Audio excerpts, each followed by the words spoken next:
Hello, everyone. Let me just make sure that my audio is working properly. There we go. Hopefully you should be able to hear me much better now. Test. So for those of you who are live, let me know if you can hear and see me okay. That would be much appreciated if you could let me know.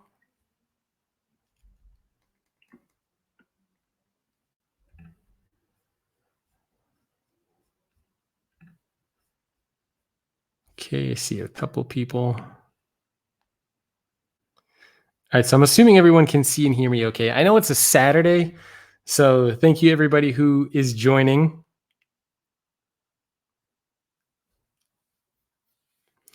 Just going to give it another minute or so as people join in. Hope everyone's having a wonderful Saturday wherever in the world you are.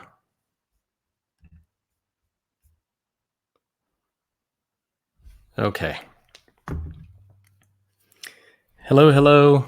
This is streaming across multiple channels, so I'm trying to sign in. So we'll get started in just another. Okay, let me just. And everyone can see and hear me okay? No issues? If there are any issues, please just let me know in the comments wherever you happen to be watching. And I'll go ahead and try to fix whatever the problem is, but hopefully there are no issues.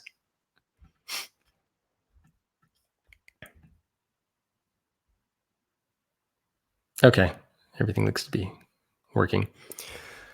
Well, welcome to a special episode of The Future of Work with Jacob Morgan. That's the name of the show. And today, that's exactly what you get. It is Jacob Morgan. It is just me today.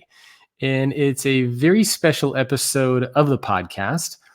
And before we get started talking about some of the research and things that I want to share with you, I just want to give a big thanks to the sponsor of this episode again, which is Conga.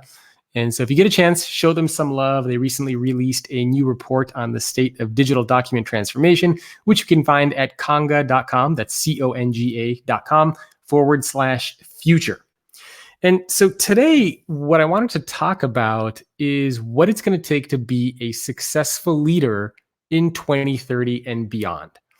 And this is what I've spent the last few years working on, actually. And the new book that I have coming out at the end of February is actually called The Future Leader. And it's pretty much what it covers. And today I wanted to share some of the insights and some of the findings that I learned from writing that book and from interviewing the over 140 CEOs at companies around the world. And so if you're interested in, I can't even speak. If you're interested in the book and more of this type of research, you can grab a copy of the book at getfutureleaderbook.com. And hello, I see a couple of people joining in. Those of you who are watching live, hello, Sally from Chile. Very nice to meet you. So let me give you a little bit of background information really quickly about the research that went into this, just so you can get some context around what it is that I'm going to be sharing with you. So I've been giving a lot of talks over the past few years on themes related to employee experience, the future of work, and how things are changing leadership. And I would constantly get questions from attendees, from business leaders that I would work with and advise. And they would always be asking me, what is the future going to look like? In other words, they would all say, we get what's happening now. We're really interested in trying to understand, what should we be teaching our leaders? What should we be teaching our employees now, so that when the next decade rolls around, we're going to be ready for whatever these changes are going to be, because there's a lot of them that are out there. And so that really got me thinking, and I started doing a lot of research and Googling, and I wasn't able to find anything research-based specifically that really answered this question. And so the two questions that I wanted to answer are, is the leader of 2030 going to look that different than today? And if so, how is that leader actually going to look different? And what I did is I interviewed 140 CEOs of companies around the world. And these are CEOs from organizations like MasterCard, Unilever, Audi, Best Buy, Oracle, Kaiser, SAP, Koch Holding, which is in Turkey, Enel, which is in Italy, I believe, MapFree, which is headquartered in Spain. So lots of big global organizations all over the place. I also teamed up with LinkedIn, and we surveyed 14,000 employees around the world.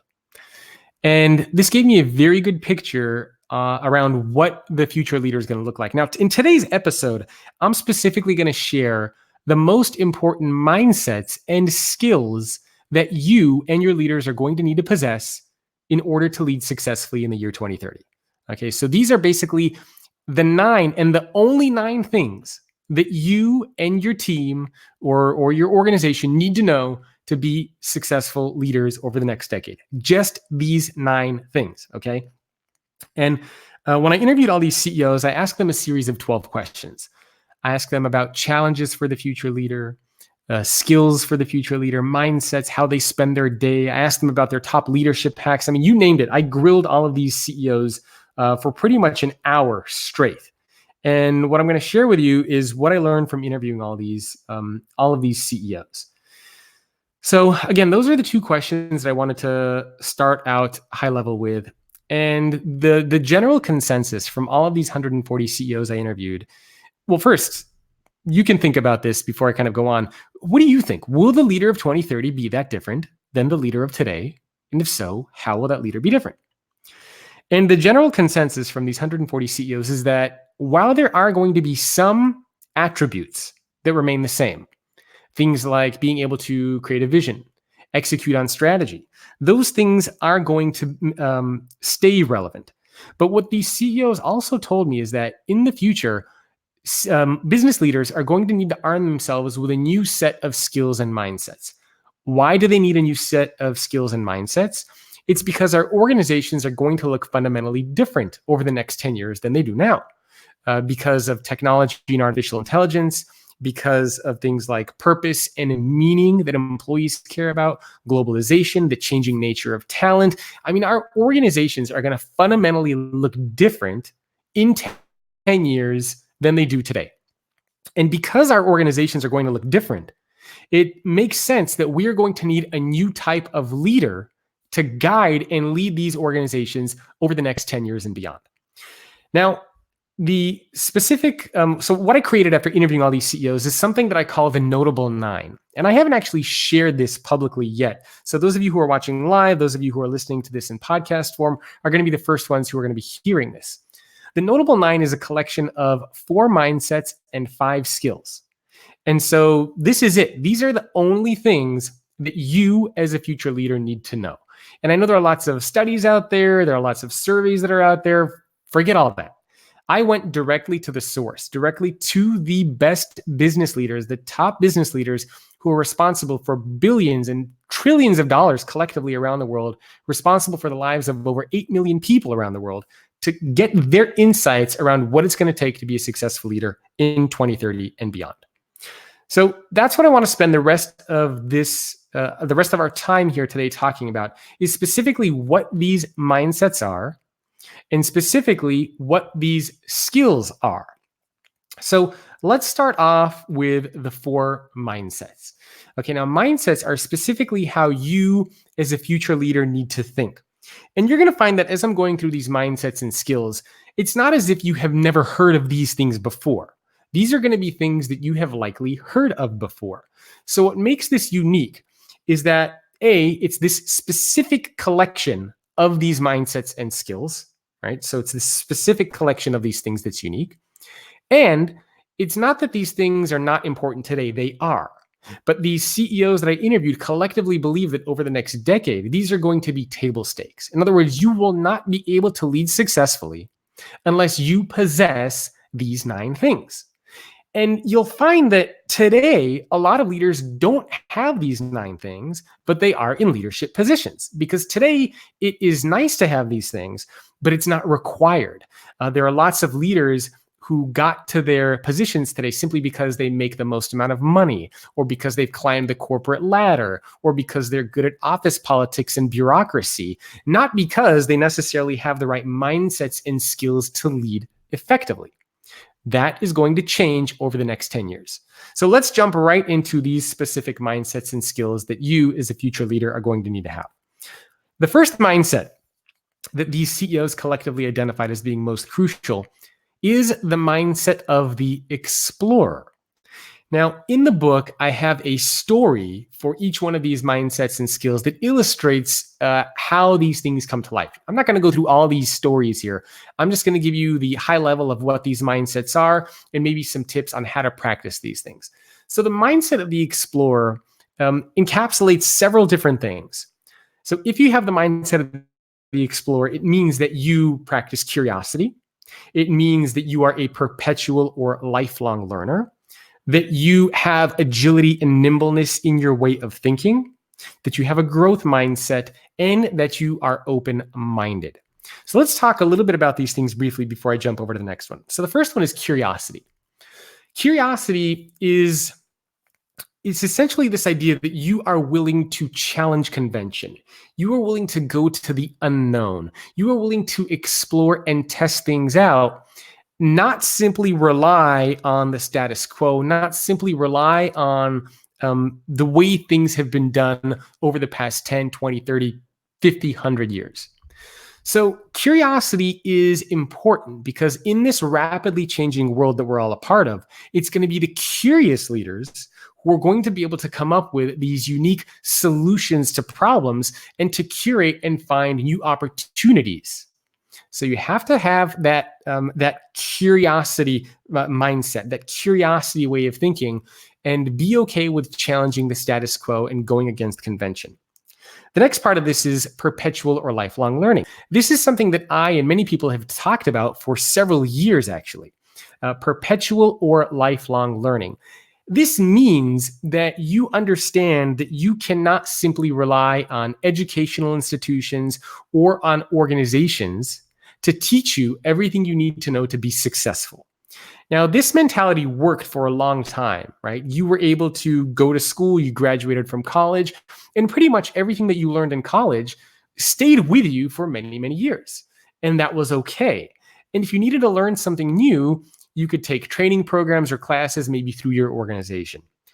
Today, that way of thinking no longer works. Again, because things change quickly, you need to be that perpetual, that lifelong learner. So you need to take more accountability over your personal and professional development. You can't simply rely on your organization to teach you everything. And in fact, by the time most people graduate from a 4-year university, most of what they learned is actually outdated and obsolete. So you need to have that accountability yourself. Now, the good news here is that we've never had more tools and resources at our disposal to be able to do this. I mean, you can go on YouTube right now and learn pretty much anything you want. You can go on Khan Academy, on Coursera, on Udemy, and you can learn pretty much anything that you want to learn. The challenge is you need to be able to devote the time and the resources to go about doing it. Okay, so don't rely on other people or on your organization to teach you what you need to know to be successful. The next piece of this is agility and nimbleness. Agility and nimbleness means that you are able to pivot quickly. The big challenge for a lot of leaders is oftentimes when they pick a path, they tend to stick towards that path. In other words, it's very hard for them to change direction, to course correct. They set out on one path, and that's usually what they stick on. Agility and nimbleness means that you are going to be okay with pivoting. You're going to be okay with making decisions quickly. You're going to be okay with, like I said, changing direction if you need to. And the last two components of the mindset of the explorer are growth mindset and being open-minded. Having a growth mindset means that when you are faced with obstacles and challenges, you don't view them as sort of brick walls that are in front of you. You don't view them as end-all, be-all things. You view these things as things that you need to overcome. That's the difference between a growth mindset and a fixed mindset. If you have a fixed mindset, you believe that your talent, your intelligence, your personality, all these qualities are fixed and cannot be changed. If you have a growth mindset, you believe that you can overcome obstacles, that you can grow, you can become smarter, you can become more talented. So that's the important way of thinking here, because you're going to be faced with a lot of obstacles, a lot of challenges, a lot of difficult choices. And so as a leader, you need to understand and embrace the fact that when these things happen, you need to overcome them, not just face them and say, well, there's nothing I can do. I might as well, turn around, or I might as well quit. That way of thinking is not going to get you anywhere. So that's The last piece of this, by the way, is open-minded. Being open-minded means that you as a future leader are able to embrace the concepts and ideas from other people. The traditional mentality that most leaders have is that I'm a leader, I got promoted to this position, and everybody should listen to me. I have the insights, I have the ideas, and basically what I say goes. Being open-minded means that you are okay with surrounding yourself with people who don't look like you, who don't act like you, who don't think like you, even people who don't believe in the same things that you believe. These are people who are going to challenge you. And you as a future leader need to be okay, and you need to be comfortable with saying that, you know what, maybe somebody else has a better idea than mine. Maybe this idea that this other person suggested has merit to it. And that's going to be a hard thing to overcome. You're going to need to put away ego. You're going to need to practice a little bit of empathy, and you're going to need to be okay with being challenged, I should say, by other people. So this is an essential mindset for the future leader. And I put all of these things into what I call the mindset of the explorer. And again, this is one of the most crucial mindsets that these 140 CEOs identified as being essential. And I want to give you a quote. So what I'm going to do from each one of these after I go over the mindset is give you a quote from a CEO that I interviewed. And this is a quote from the CEO of SOS International. And his name is Arnaud Vassy. Hopefully, if I'm saying his name correctly. And he's been the CEO of this 11,000 person company for 40 years, probably the CEO with the longest tenure out of any CEO I interviewed.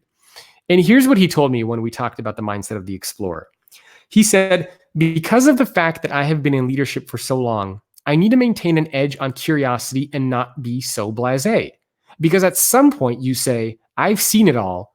And frankly, with the changes going on, nobody has seen it all. Okay, so that's a direct quote from the CEO of SOS International. So that's the mindset of the explorer. A couple things that you can start doing to practice this. First of all, surround yourself with people who are different than you. At work, in your personal life, whatever you got to do, surround yourself with people who are a little different.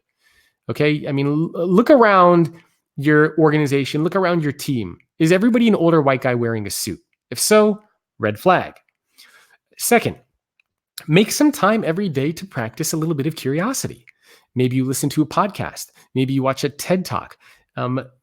Try to consume content that is outside of your comfort zone. So those are some things that you can do. Maybe one other one I'll give you is this perpetual or lifelong learning component. And try to understand how your career, how your job is changing, and maybe what you need to learn over the coming years. And your organization might teach you these things, but they might not. So take some time. Take a course on Khan Academy. Watch a YouTube video if you need to, but take a little bit more accountability over your personal and professional life. Okay, the next mindset that I want to talk about is the mindset of the chef. The mindset of the chef is about balancing ingredients. If you've ever cooked anything, if you're a chef, if you've ever watched how chefs cook, they always balance ingredients because you want to make sure that the dish tastes great and looks great. So to do that, chefs have lots of ingredients that they balance. You put too much of one ingredient, it becomes too salty. Too much of another ingredient, it becomes too sweet. So you have to balance these ingredients. As a future leader in 2030 and beyond, you too are going to have to balance ingredients. But the good news is that there are only two ingredients that you as a future leader are going to have to balance. The first ingredient you need to balance is technology. And the second ingredient that you as a future leader are going to have to balance is being purpose-driven and caring. Okay, so those are the two ingredients that you need. Now, the thing is you need both. Okay, you need technology and you need the humanity. Technology helps us with speed, with decision-making, with being agile and nimble sometimes with products and services and things that we create. The humanity aspect is what we need to attract and retain top talent, to build relationships, to close deals. That too is very important. Now, if you have an organization that is just about the human side, you'll find that you're going to be slow. You're not going to be able to make decisions quickly. You might not be as innovative either. If you have an organization that's purely technology-based, then you're going to find you might be quick, you might make good decisions, but you're not going to be able to attract and retain the best talent. You're not going to be able to build relationships. Your customers and employees won't want to be a part of your organization. So you can see that you need both of these things to be successful. Now, for you as a future leader, the challenge is going to be, how do you balance these things? Because today we keep hearing about automation and technology, and we're so obsessed with trying to implement these things in our company. But what we need to remember is that technology should be used. I'm not advocating for getting rid of technology. Use as much technology as you freaking can, but do it in a way that helps your employees. Do it in a way that helps your customers, not in a way that replaces them, and not in a way that puts a barrier. Okay, for example, have you ever called one of those a 1-800 number for either your cable or for a flight? And the first thing that you always get is an automated phone tree.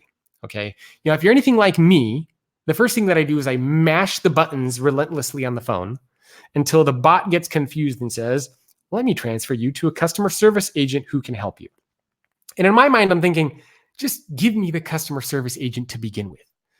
Okay, so what happens in a lot of organizations, whether it's through chatbots or 1-800 numbers with a phone trees, whatever it might be, we are so obsessed with putting this layer of technology between us, between organizations and people. And we do it because we think it helps with efficiency, and sometimes it does. But we need to really pay attention when and where technology actually creates a layer between our organization and our customers, between our organization and our employees. So by all means, use as much technology as you can, as much technology as you want, but don't sacrifice the relationship aspect. Don't invest in technology in a way that puts extra barriers between people, and don't do it in a way so that it actually replaces people. I'll give you one of my favorite examples, and it's from Accenture. And they replaced, or I should say, they automated 17,000 jobs. Okay, 17,000 jobs, that's a lot. But they didn't lose a single employee. Because what Accenture did is they took all these employees who were number crunchers. Okay, they were literally just adding, multiplying, dividing, just looking at data nonstop, and then presenting the data to their clients. And Accenture said, look, we're going to use bots for that now because honestly, they can do it better and faster than you. But instead, what we want to do is we want to upskill and retrain these 17,000 people, and we want to help them become strategic advisors to our clients. Okay, so that's a very good example of how an organization is balancing the humanity and the technology piece, thinking like the chef, because they use technology to replace those kind of mundane, boring tasks, and they use it to upskill, to augment, to support their people, not to replace them. Okay, so that's the mindset of the chef. And I'm going to give you a quote from Nancy Brown, who's the CEO of the American Heart Association, and she's responsible for 3,000 employees. And this is directly from Nancy Brown. And she says, there's so much focus on technology and how it's going to change the workflow, the work product, and how we communicate with customers and employees. It's vital not to lose sight, however, that the world still goes around because of relationships between people. I think current and future leaders need to be able to work both with people and technology, which will require more collaboration and more teamwork. And I really love that quote from Nancy Brown because it really shows how and why these two things need to go together. So some things that you can do to practice the mindset of the chef. First is, just like a chef, I want you to taste regularly. And tasting means that you're frequently in touch with your employees, with your organization, trying to look for pain points, right? Where can technology be used to make the lives of employees easier? Where do we maybe have too much technology where employees are getting a little freaked out and thinking that they might get replaced or automated? So really pay attention to those things and then adjust and make changes accordingly. Elon Musk, he's... Hey, I see a couple of people in the live. Hey, Daniel Shapiro from LinkedIn. By the way, Daniel, who's in the chat here, he's one of the people from LinkedIn who helped make this the research with the 14,000 employees possible. So I'm going to be sharing some of those insights later. Hey, Dan, how's it going? Ashwan, Shaylon, Sally, hello everyone. Okay, so a couple of things that you can do to practice the mindset of the chef. First, as I mentioned, you do the taste testing, okay? So you pay attention to these different pain points in your organization and you adjust accordingly. Second, I want you to think of how you can use technology, but use technology in a way that actually augments your humans, not in a way that replaces them. Okay, next we're going to talk about the mindset of the global citizen. And this too, from the 140 CEOs I interviewed, was one of the top mindsets. The mindset of the global citizen encapsulates two pieces. First, you think globally, and the second is you embrace diversity. Thinking globally means that you look big picture. And so there was an interview with Jack Welch fairly recently, I think a couple of years ago. And he was talking about how the future version of Jack Welch will not be able to be like Jack Welch. So Jack Welch, he led GE and he spent almost all of his time in the United States. Okay, he didn't have that global perspective outside. And what Jack said is that the future CEO of GE is going to be somebody who's going to need to understand the culture of Bombay, of Australia, of Japan, of the UK, the United States.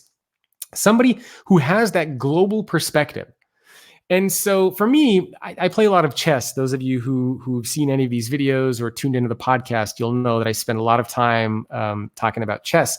And for me, the analogy with chess is it's being able to look at the entire chessboard. So in a game of chess, you can't just pay attention to where the action is happening. You got to look at the whole chessboard. And that to me very much is what the mindset of the global citizen is about. Don't just look at where the action is happening. Don't just look at your team. Don't just look at your particular product. Don't even just look at your particular geography. You need to look big picture, look globally, look macro. Okay, that's going to be a very, very important mindset for future leaders. And again, it's because things are changing so quickly, things are changing so rapidly that you can't just pay attention to what's right in front of you. The second aspect of the global citizen mindset is embracing diversity. And there was this really great story that the CEO of Solvay gave me. And Solvay is a chemical company. They have around 25,000 employees. And I interviewed their CEO, Ilham Kadri. And Ilham told me this really cool story about how she earned the nickname the Water Lady. And she was trying to negotiate this really big deal, this big project between Saudi Arabia and the United States. And there were a lot of challenges. People before her tried to negotiate this deal, it kept falling through. Nobody could figure out how to get this deal to close. And it was, again, to build a reverse osmosis water plant. Now, Ilham was unique in the fact that she had the opportunity to study in different parts of the world. She worked in different parts of the world. She understood different cultures and values and behaviors. And so she was able to come into this deal and she understood Saudi Arabia and their perspective and their way of doing business. And she also understood the perspectives of the United States. And so she was able to come together and close this deal because she understood how these different parts of the world operate, how they think, and she was able to bring them together. And because of that, she earned this nickname of Water Lady for being able to close that deal. So embracing diversity, and I touched on this with the mindset of the explorer as well, it means that you are okay, not only being okay, actually, but demanding, being proactive in trying to surround yourself by people who don't think like you, who don't act like you, who are different than you. And I can't tell you how many times I see this when I give a lot of talks every year to leadership teams all over the world. And one of the things that annoys me the most is when I go into these leadership teams and I see leadership teams where everyone looks the same. Literally a bunch of older white guys in suits. Okay. That to me is not embracing diversity. You need to surround yourself with people from different sexual orientations, religions, cultures, ethnic backgrounds, geographies, whatever it takes. You have to surround yourself with people who are different than you.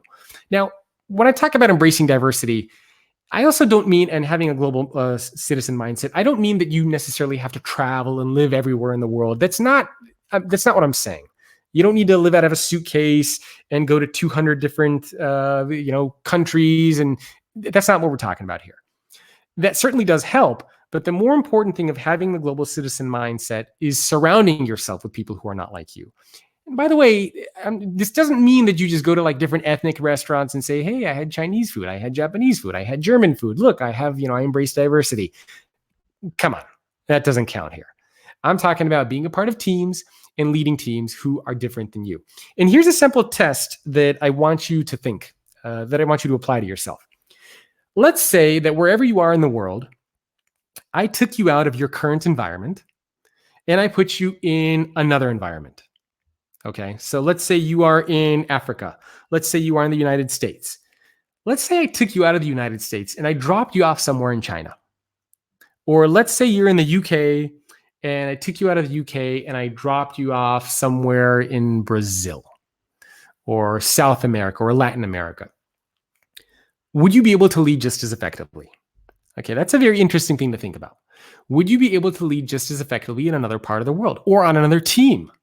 If you've spent all your life in healthcare, would you be able to lead a team in manufacturing? If you've spent all your life leading in the United States, would you be able to lead just as effectively in France? That's what having the global citizen mindset is all about. Now, Ilham Kadri, the CEO of Solvay, she is literally the type of leader where if you took her out of her environment, like right now, if you just found her and you said, hey, Ilham, we're getting on a plane. I'm not going to tell you where we're going. You'll find out when we get there. And if you picked her up, threw her in a plane and dropped her off anywhere in the world, I am so confident that she would be just as an effective leader because she has that global citizen mindset and she embraces diversity. Okay, so let's talk about a couple things that you can start to do to practice that mindset. So first, as I mentioned, big picture. Okay, so when it comes to making decisions, when it comes to even just doing the day-to-day aspect of your job, I want you to constantly think big picture. Okay, not just on the product that you're working on, not just on your team, but what's going on in different parts of the business. What's happening in different parts of the world for your business. Okay, think bigger picture. Second, embracing diversity. I want you to actively, proactively seek out being a part of teams where there's a mix of people. Okay. And this takes a lot of courage to speak up and say, hey, you know what? I noticed that this team I'm a part of, everybody is the same age and everybody's from the same background. Like, do you think maybe we can throw in some people with different backgrounds and perspectives and cultural identities here? Just, to mix things up a bit. You need to be the type of person who can speak up. And again, this requires courage. It's not an easy thing to do to speak up, but it's going to be an essential thing that you as a future leader are going to need to do. Now, I want to give you this quote from Glenn Fogel. He's one of the CEOs I interviewed. He's the CEO of Bookings Holdings, and it's an organization that has 25,000 employees around the world, and they are responsible for sites like Priceline, like Kayak, those types of sites that I'm sure you've all used. And his quote is, you can't be the leader of a world-sized organization without having a world-sized mindset. Okay, I love that quote from Glenn. Okay, next, we're going to talk about the mindset of the servant. The mindset of the servant. Now, one of the things that I really always find fascinating is that throughout history, we've always talked about and have assumed that servants are lower class, lower educated, they're not as influential. Yet today, everybody always talks about this concept of being the servant leader. Okay, so we've kind of come full circle. And so having the mindset of the servant partially means having the service, being a servant leader, but that's one piece of it. So practicing the mindset of the servant has a couple things to it. So first, you need to have a little bit of humility and vulnerability, not taking yourself too seriously. Okay, you need to be a humble person and you need to practice vulnerability, meaning you need to open up a little bit. Okay, as a leader, as somebody who wants to be a leader, you need to be okay saying, I don't know. I mean, how many times have you been in a meeting and either you yourself or with a leader, and you can tell that somebody is just BSing their way through a meeting? They have no clue what they're talking about, but they're just saying stuff because they don't want to be perceived as being a schmuck. It is okay as a leader for you to say, I do not know. Okay, that's how you practice humility and vulnerability. That's what I want you to practice. The next time you are in a conversation with somebody, the next time you're in a meeting, the next time an employee comes up to you and says, hey, Dan, or hey, Tina, hey, Jacob, I have this question for you and I'm hoping you're able to answer it for me. Do you know the answer? If you don't know, don't make something up. Just say, you know what? That's a really good question. I don't know. Maybe we can work together to find out what that answer is, but I really, I don't know. I don't know what the answer is. Okay. Humility and vulnerability. The other part of having the service-oriented mindset, you need to understand that service orientation is about four things: serving your team, serving your customers, serving your leaders, and serving yourself. Okay, everybody always forgets that. So serving your leaders basically means that you have a good relationship with your leader.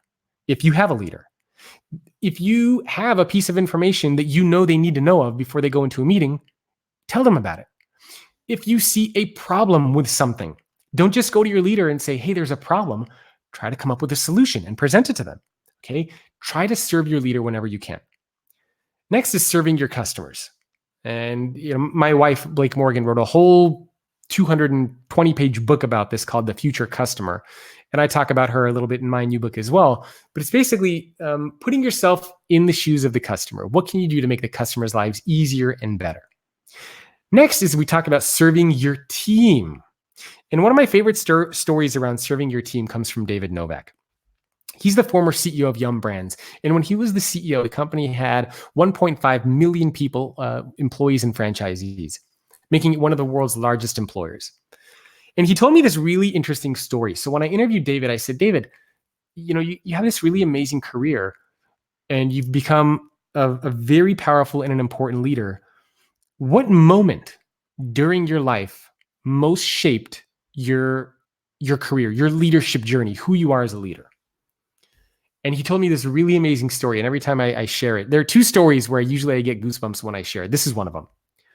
And David told me that when he was an executive at PepsiCo, he was relatively inexperienced and new in his role. And so he wanted to learn as much as he could. And so he brought together a team of 12 merchandisers in St. Louis, and he set them all down around a table and said, who is the best merchandiser that everybody learns from, that everybody loves, that everybody looks up to? And one by one, everybody around the room said, oh, you got to talk to Bob. Bob is the best merchandiser. I've learned more from Bob in 3 days than I have in 3 years working here. You should see how Bob handles customers. Bob is amazing. And so one by one, all these employees went around the table and they all spoke about how amazing Bob is. And David looks down the end of the table and he sees that Bob is crying hysterically. And David goes over to Bob and he says, Bob, what's going on? And Bob says, I've been at this organization for 47 years and I never knew that anybody felt this way about me. And I'm retiring in 2 weeks. Okay, so you can imagine that he's retiring in 2 weeks. My wife is bringing my book up. So you can imagine, thank you, my dear. So you can imagine the shock that David had. Okay, this employee has been at the organization for 47 years. He's retiring in 2 weeks, and he says, I never knew that anybody felt this way about me. Okay, and ever since then, David he went on a recognition crusade. And there you go. There's, for those watching live, that's the book right there. First time hardcover. And so ever since then, David went on a recognition crusade. And when he was the president of Pizza Hut, actually, when he was the president of KFC, he gave his employees who did a great job, he would give them a rubber chicken. And he would number the rubber chicken. He would write down what the employee did to deserve the rubber chicken, take a picture of himself with the employee and the rubber chicken, and send them a framed picture and hang the picture in his office and give them $100 because, as David told me, you can't eat a rubber chicken. And he did this constantly. He created this recognition award. When he became the president of Pizza Hut, he did it with the cheese hats. When he became the president of Yum Brands, he did it with wind-up teeth. And other leaders across the organization started to copy this. So my question for you is, how many Bobs do you think you have working in your organization? One of the simplest ways that you can service your team is by recognizing them. Going up to your employees one by one, and you need to understand how each one of them likes to be recognized. Maybe it's sending an email to your team calling out a particular employee. Maybe it's just you going up to the employee and saying, quietly, just shaking their hand, giving them a pat on the back and saying, look, I've noticed how hard you've been working and I really just wanted to say thank you. Regardless of what it is, ask yourself, how many Bobs do you have working in your company and what can you do to start to recognize them? Okay, it's the easiest thing that you can do. The last thing that I want to mention is serving yourself, because a lot of people forget about this. Serving yourself. As a leader, you cannot show up to work each day leading others if you're burned out, stressed out, overworked, exhausted, unhappy. You can't. This is why, whenever you board a plane, they always say, put your own oxygen mask on first before you help others. The same thing applies to leadership. Before you lead others, you must first take care of yourself. Whatever you got to do, spiritually, mentally, physically, I don't care. You cannot show up to work leading others if you're not in a state where you can actually do so. Whether it's meditation, whether it's, in my case, a lot of the things that I like to do, I play a lot of chess. I do try to do a lot of relaxation. I go to the gym. I eat healthy. These are all things that are important for me so that I can lead my small team of 10. And so that when I show up and give a speech for an organization, I can do a good job. What do you need to do to take care of yourself so that when you show up to work, you can successfully lead your team? Whatever it is, you got to do it. And I'm going to give you this quote here from one of the CEOs here I interviewed, Carrie Burkhoff. She's the CEO of Bay Federal Credit Union, around 220 people. And Carrie said, I meet employees the first hour on the first day they start at the credit union. New employees are welcomed as a group, and when new hires start together, I'm there. I greet them, I welcome them, and I answer any questions they may have. All new employees, regardless of their position, are seen, heard, respected, and listened to by the leader, and they know that I am there to serve them, not the other way around. Okay, and I really, really love that quote from Carrie. So let's jump into the skills. Okay, so these were the 4 mindsets that I talked about: the mindset of the explorer, the mindset of the chef, the mindset of the global citizen, and the mindset of the servant. Now we're going to talk about the 5 skills. So remember, the 140 CEOs I interviewed, these are the most important mindsets that they identified as being crucial for the future leader. Okay, now we're going to talk a little bit about the skills. The first skill is the skill of the coach. This is the biggest one, the meatiest one. This has the most in it. The skill of the coach means that you can motivate, engage, and inspire your people, which are, by the way, different things. Motivating them is really, it's about creating an incentive. It's more of the push, okay? The push aspect. Engaging is how you can sustain and, keep their attention over time. And inspiring is the pull component. What can you do to pull them, not to push them? So motivating, engaging, and inspiring. These are 3 different things. The coaching aspect also means that you help create other leaders. You can work across generations and cultures, and you can create effective teams. Now, I won't go into every aspect of this because, again, there's a 340-page book that looks at each one of these in more detail. But I'm going to share a little bit around this. Specifically looking at the coach, there is one key aspect here, probably the most important aspect of the mindset of the coach. You need to believe that your job as a leader is to help make other people more successful. But I'm going to give you 2 words to add to the end of that sentence. Help make other people more successful than you. Now, these 2 words at the end of the sentence are really going to make a dramatic impact and change in how you think about this. Because it is not hard to help make somebody else more successful. Okay, somebody can spend 10 minutes with you, 20 minutes with you on a call, in a meeting. They learn something new, they take away a tip, and you could say, hey, look, this person is now more successful. I'm a great leader. It doesn't require a lot of effort. But if I were to say to you that your job is to help make somebody else more successful than you, now all of a sudden you can see how much more effort is required, how much more time is required, how many more resources are required. It's a big difference. And you might be saying, oh man, that's so hard. I have a lot of people. Exactly. Leadership is not supposed to be easy. Leadership is supposed to be hard. And your job, your role, your purpose, the whole reason behind why you exist is not just to make decisions and tell everyone what to do. It's to help make other people more successful than you. Now, if we break down the 2 aspects of a leader, I think most leadership can be bucketed into 2 things. Okay, so all leaders do 2 things. The first thing that leaders do is they make decisions. Okay, they have more access to information. They sit higher up on the food chain, right? They make the decisions. The second aspect of what leaders do is they get people to move in the direction of that decision. Today, we already see the influx of artificial intelligence and technology inside of our organizations. Over the next 10 years, it's going to become crazy, right? I mean, we're going to see technology everywhere. Artificial intelligence is going to make, and in a lot of cases today, it already does, make better decisions, more accurate decisions, faster decisions than a human. In 10 years, this is just going to become table stakes. It's going to become common. Okay. We're going to turn to technology, to AI for decision making, or at least helping us with the decision making. So if you're a bad leader and all you do is believe that you need to make decisions and tell everyone what to do, if technology is going to take that aspect of your job away, then what good are you as a leader? If any, right? What value do you bring to the company if what you believe your job is now being done by technology? Now, if you are a great leader and you also focus on these human things, engaging, empowering, motivating, inspiring others, now all of a sudden your value increases tenfold, because that is something that technology cannot do and will not do in the foreseeable future. Okay, so really what I want you to do is to add those two words to the end of that sentence. Help make other people more successful than you. And I want you to ask yourself as a leader, when you look at these two buckets, are you making sure that you are doing both of these things?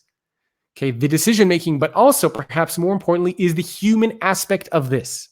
Because I can promise you over the next 10 years, it's going to be these leaders, these human leaders, who are ultimately going to be the most successful in their organizations.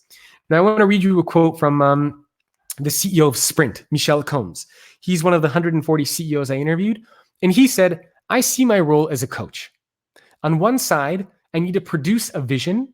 On the other side, I need to enable people to deliver this vision and to be comfortable in their ability to deliver and to make sure that I always push them to their maximum. Right? One of the things that a coach does is they help you become a better version of yourself. You look at any great athlete, any great sports team, they always say, I couldn't have done it without the coach. A coach helps you do things that you didn't know that you could do. So ask yourself, as a leader, as a future leader, is that what you're doing? The next skill is the skill of the futurist. This was ranked by the 140 CEOs as the number one skill that future leaders are going to need to possess. The number one skill, okay? The skill of the futurist. The skill of the futurist is about making sure that you can think in terms of possibilities and scenarios. Okay, the skill of the futurist is about thinking in terms of possibilities and scenarios. Again, using a chess analogy. One of the things that really separates a good player from an amateur player is their ability to think in terms of scenarios. So there are a couple of ways that you can think in terms of chess. One way that you can think is, I'm going to move my pawn, my opponent is going to move their knight, I'm going to move my queen, they're going to move their bishop. Okay, so you're thinking in terms of one path. What great grandmasters do is they think in terms of scenarios. In other words, they look at what are the potential moves that I can make, and based on one of those moves, what are the potential moves that my opponent can make? And then once my opponent makes one of those moves, what are some of my potential responses? Okay, so in other words, we're thinking in terms of possibilities and scenarios, not just in terms of one path. Now, I want to give you 4 questions that you can ask on a regular basis to practice this skill. The first is ask yourself, why might something happen? Whether you're looking at artificial intelligence, whether you are looking at a specific technology, a business decision, whatever it is, ask yourself, why might something happen? Question number 2, what else might happen? So if the one thing doesn't happen, what are some other scenarios that might happen? Third question is, what do you actually want to happen? We always forget to ask this. What is it that you want to happen? And the fourth question I want you to ask yourself is, what might impact why or why not something would happen? So again, in the case of technology and artificial intelligence and jobs, what might impact a massive jobs apocalypse?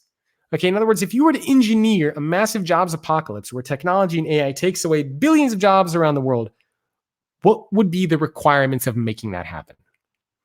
What would be, or what else might happen that would keep a jobs apocalypse from happening? So you got to think in terms of these scenarios and possibilities. Interestingly enough, we do a good job of thinking like this in our personal lives, right? When you go out on a date with somebody, when you buy a house somewhere, when you send your child to a new school, you always think of like, what's going to happen if the property value goes up? Is this a person that I could see spending the rest of my life with? What are they going to be like when they're a little bit older? How are they going to handle challenges? Are we going to be a good match in the long run? Like, you think in terms of these scenarios, but for some reason, when we show up to work, we don't do a good job of thinking like this. Instead, we just think in terms of checking things of our to-do list. Did I get this task done? Did I do that presentation? All of a sudden, this futurist thinking goes away. And because things are changing so quickly, we need to make sure that we think in terms of the futurist. Okay, next. Oh, and let me give you a quote, as I promised. This is from Tom Wilson, who's the CEO of Allstate. And he's responsible for over 53,000 employees. And he told me that leadership is about shaping the future, not just reacting to trends. Anybody can react to the trends. The question is whether you can see and shape a better future. That is what leaders do. The next skill is the technology teenager.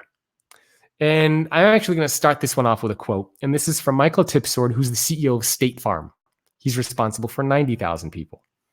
And he says, tomorrow's leaders will need to have a technology fluency that lets them anticipate opportunities and threats, distinguish hype from what's credible, and embrace transformative possibilities.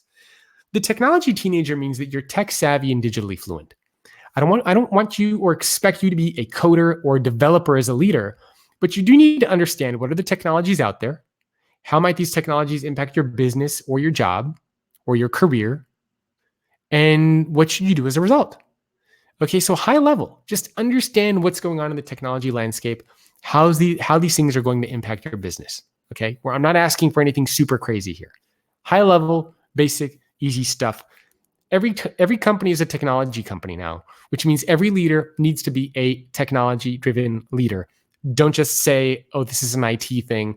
My CTO handles that. My CIO handles that. You, as a leader, need to be able to have these conversations around various technologies. Okay, let's make that agreement here. And a simple way that you can practice this is just start to play around and tinker with these different technologies that are out there. Spend some time, like I said, watching a TED Talk, listening to a podcast, reading a report, talking to your peers, going to an event. Whatever you got to do, you need to be able to have these technology-driven conversations. Okay, we have just a couple left. The next one is the skill of Yoda. Okay, and Yoda is all about emotional intelligence. And there are two aspects of emotional intelligence that these 140 leaders told me are going to be most important: empathy and self-awareness. Empathy is about putting yourself into the shoes of someone else, being able to see things from someone else's perspective. That's what empathy is all about. Okay, can you put yourself in somebody else's perspective? Can you see things from somebody else's point of view? That's what empathy is about. It's not about sympathy. Sympathy is about saying, I'm sorry, right? I'm sorry you feel that way. I'm sorry this happened to you. I'm sorry.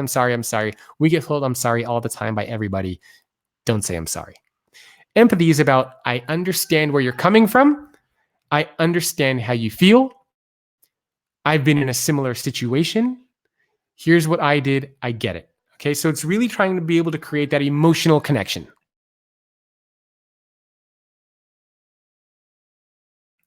So empathy, again, remember, empathy, not sympathy. We have a lot of sympathetic organizations. We do a very good job of practicing sympathy. Empathy is oftentimes where we struggle. Okay, the next aspect of this that we need to remember is going to be the self-awareness component. Self-awareness, when it comes to the aspect of Yoda, is really all about understanding your strengths, your weaknesses, what zaps your energy, what frustrates you, what excites you, really understanding who you are as a person, and also making sure that those around you understand those things about you as well. In other words, if you try to identify what your strengths and weaknesses are, if those around you don't see those as your strengths and weaknesses, then it kind of doesn't matter how you think about yourself. It's really important for these things to line up. If you think your strengths are communication and collaboration and building relationships, but nobody else around you thinks that those are your strengths, then those are probably not your strengths. And I did a workshop not too long ago with executives at a company, and I had leaders do this for themselves, and then they paired up with somebody else and did this for somebody else, and the responses were all over the map. Okay, there's internal and external self-awareness. The internal is how you see yourself. The external is how others see you. And you need to make sure that you can try to align and make sure that these two things fit together. So ask yourself, what are your strengths and weaknesses? How do you see yourself, and how do others see you as well? Okay, so empathy, put yourself in the shoes of somebody else, understand somebody else's perspective and point of view. And self-awareness, your strengths, your weaknesses, and how other people see you. And I want to give you a quote here. And the quote here is from Hans Vestberg, who's the CEO of Verizon Communications, responsible for over 152,000 people. And he told me, the first layer of skills a good leader must master are internal, managing himself or herself as an individual human being. This includes physical health, emotional balance, self-knowledge, everything that you bring along with you to each meeting, each decision, and each public event. A lot of leaders are tempted to ignore or de-emphasize this most basic layer, but they do so at their own peril. And I love the way that Hans ends that quote. Okay, the last skill that we're going to talk about is the skill of the translator. And for those of you who are watching live, hello, everyone. We have people from London. We have people from Chile, from the States. So hello, everyone. Hello. Thank you very much for joining. So the very last skill is the skill of the translator. The skill of the translator is about two things: listening and communication. Now, you might be thinking, well, these are things that have been around for a very, very long time. And it's true, they have been around for a long time. But these are also two things that are changing more than ever before. Think about the ways in which we listen and communicate now, all the different channels we have at our disposal. It used to just be you would go to somebody's office, walk over to their cubicle, maybe call them on the phone. Now we have email, internal collaboration tools like Slack or Facebook at work. We have video conferencing tools. We have texting that we use. We're going to be talking about augmented and virtual reality. We have all these platforms at our disposal for listening and communication, but it's not the same thing. So for communication, it's important for you to understand, as a future leader, what are the channels that you have access to at your disposal, and how do you make sure that your message gets across regardless of what the channel is? Okay, regardless of what the channel is. You ever get those letters or those emails from a leader that look like they should be letters written to a therapist? Or you ever get a text message from someone asking you for a project update, and then you got to send like 2,000 words via your thumbs? Those are clear examples of people who don't understand how to communicate correctly on their preferred channel. So, as a future leader, I want you to ask yourself, what are the channels you have access to? How do you get your message across regardless of what the channel is? Next, I want to quickly touch on the difference between listening and hearing. Hearing is the unconscious act of letting sound enter your ear. Right now, you might hear birds outside. You might hear an airplane. Maybe you heard my dogs or my 3-year-old downstairs, because I sure did. And so you might hear different things.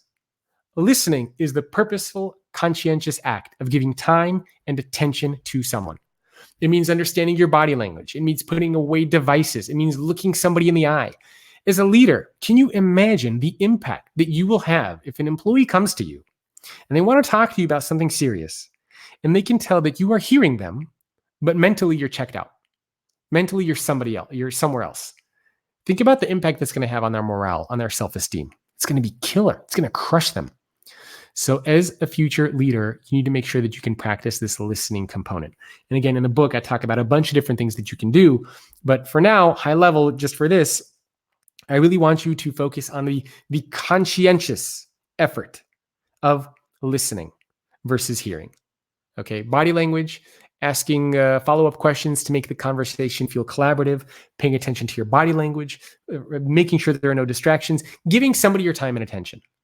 And there's a quote, right? People always say the greatest form of love and respect that you can give somebody is to listen to them. And I want to leave you with this quote from Arnold Donald. He's the CEO of Carnival Cruises, 40,000 employees. And he says, if you want to be an effective leader, you have to understand the motivations of those you're leading.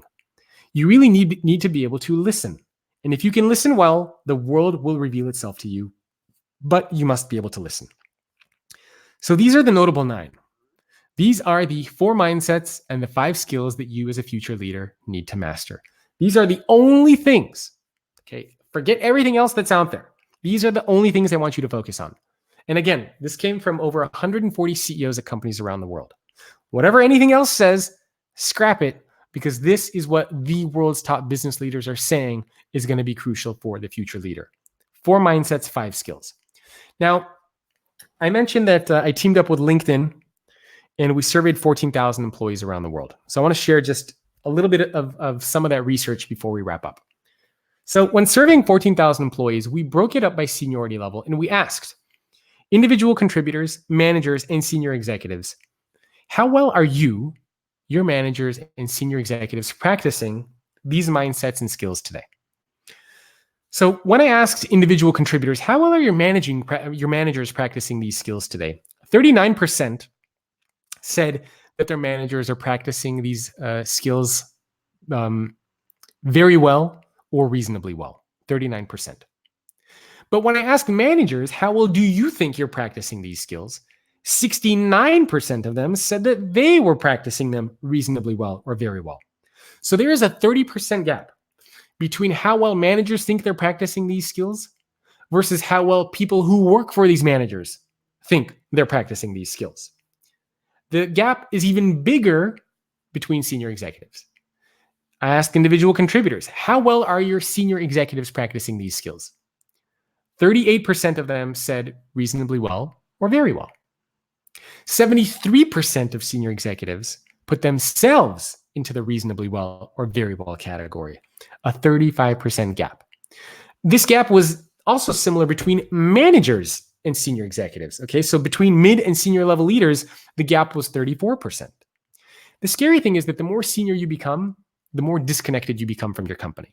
In other words, the more senior you become, the better you think you're doing with these things, but the worse you're actually doing according to those who are around you. Okay, so this means that there is tremendous opportunity for leaders around the world to practice these things and to also communicate these things to their people. Because it doesn't matter how well you think you're doing. Really what matters is how well others around you think you're doing. Okay, that's what matters most. So again, these gaps are pretty big between managers and senior executives around the world. So I want to wrap up with just a couple things that you can start to do. First thing that you can start to do is I want you to ask yourself, how well do you think you're doing with these mindsets and skills today? And you can actually go to a site where you can take an assessment. And the site is futureleadersurvey.com. Okay, so if you go to futureleadersurvey.com, there's an assessment there that you can take. And it will ask you a series of questions around these mindsets and skills. And you can see how well you're doing. Better yet, you can ask your employees to take this assessment about you. Okay, because perception is reality. So first, again, I want you to look through these 4 mindsets and 5 skills. Make sure you understand what they are.